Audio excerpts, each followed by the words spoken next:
वाढदिवस म्हटला की हॉटेल, हॉल किंवा चौकातील जल्लोष डोळ्यासमोर उभा राहतो. मात्र बार्शी तालुक्यातील तडवळ येथील इयत्ता 6वीत शिकणाऱ्या अनुष्का महादेव शिरसाट हिनं आपल्या लाडक्या श्वान लकीचा पहिला वाढदिवस प्रेम, आपुलकी आणि कुटुंबियांच्या उपस्थितीत साजरा करून समाजासमोर एक वेगळाच आदर्श ठेवला. मुक्या प्राण्यांना सुद्धा कुटुंबातील सदस्यांप्रमाणे प्रेम, जिव्हाळा आणि सन्मान मिळाला हवा, हा हृदयस्पर्शी संदेश तिच्या या उपक्रमातून देण्यात आला. अनुष्का आणि तिच्या कुटुंबानं सुमारे वर्षभरापूर्वी लकीला घरी आणलं. यापूर्वी त्यांनी 2 ते 3 श्वान पाळले होते. मात्र ते मोठे होण्यापूर्वीच मृत्युमुखी पडल्यानं संपूर्ण कुटुंबाला मोठा मानसिक धक्का बसला होता. त्या वेदनादायी अनुभवातून यावेळी लकीचे संगोपन अधिक काळजीपूर्वक करण्याचा निर्धार कुटुंबानं केला. लकीच्या आहारापासून ते आरोग्यापर्यंत प्रत्येक बाबींची नियमितपणे काळजी घेतली गेली.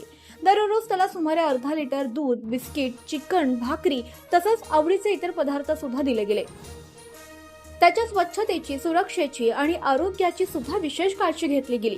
प्रेमळ संगोपनामुळे लकीनं नुकतंच 1 वर्ष पूर्ण केले. लकीचा पहिला वाढदिवस कुटुंबियांच्या उपस्थितीत उत्साहात साजरा करण्यात आला. त्यासाठी खास नवीन ड्रेस सुद्धा शिवण्यात आला होता. वाढदिवसाच्या निमित्तानं त्याचं औक्षण करण्यात आलं, कुंकाचा टिळा लावण्यात आला आणि प्रेमानं बिस्किट भरवण्यात आलं. त्यानंतर केक कापून लकीला सुद्धा केक खाऊ घालण्यात आला. अनुष्कानं आपल्या लाडक्या मित्राला मिठी मारत वाढदिवसाच्या शुभेच्छा दिल्या, तर कुटुंबातील सदस्यांनी देखील त्याच्यावर प्रेमाचा वर्षाव केला. हा अनोखा आणि भावनिक सोहळा उपस्थितांसाठी विशेष आकर्षण ठरलाय. आजच्या धकाधकीच्या जीवनात अनेकदा मुक्या प्राण्यांकडे दुर्लक्ष होताना दिसतं. अशा परिस्थितीत एका लहान मुलीनं आपल्या श्वानाला कुटुंबातील सदस्याप्रमाणे जपत त्याचा वाढदिवस साजरा करून माणुसकी, संवेदनशीलता आणि प्राण्यांविषयीचं प्रेम अधोरेखित केलंय.